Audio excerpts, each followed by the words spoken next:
তো কোনো কোনো সময় এনং হয়ে যাচ্ছে ঘাসলাও ছিলবা লাগে। তো আমার দিয়েছিল গ্রাম পূজা, তো মহপু গেছো গ্রাম থানে ওটা কাম করবা, কেন না গ্রাম পূজা হয়তো সবাইকে মিলিয়া বাটিয়া কাম করবা লাগে, তো ওই জন্য মহপু গেছো এটা কাম করবা। তো কাম করতে করতে আমরা দেখেছি যে বাইরে তো বহুত লোক কাম করবা লাগিয়েছে, তো বাইরের লোকলা লাগিয়েছে ঠাকুরের ঘর বেনবার জন্য। তো এরা হচ্ছে আমার গ্রাম থানটা, এরা এনংতি ছে তোমার দেখিলো যেরকম গ্রাম থানলা রচে আর কি, এরা এনংতি আছে সিম্পল। তো এটাই কাম করতে করতে আমার দানে চলে আসছিল চাহা।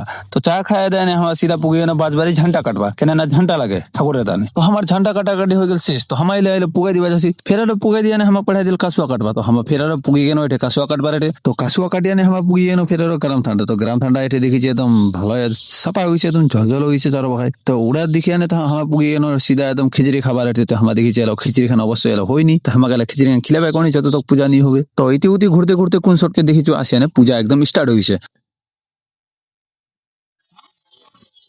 তো পূজা খান আমার শেষ হবা হাটে গেছে। তো পূজা খান শেষ হয় না আমার চলে আসলো সিধা এটি খিচড়ি খাবার আছে। তো এটি আসিয়া দেখেছি খিচড়ি খানো অবশ্যই হয়ে গেছে, তো এলা খালি খিলবার বাকিছে। তো সবাই খিচড়ি খাবা বসে গেছে, তো আমার সাথে সাথে হামা কেন বসিয়া, তো কেন না হামা তো খাবার পাখায় সবসময় আগাইছি, হামা পাছায় রই নাকি, তো ওরাই হামা বসে কেন খিচড়ি খাবা। তো খিচড়ি খাওয়া হয়ে গেল আমার অলমোস্ট শেষ, ভিডিও খানো হয়ে গেল এটি শেষ। তো লাইক কমেন্ট মারি দেন, আর যদি শেয়ার যদি করা চান অবশ্যই করে দেওয়া পারেন।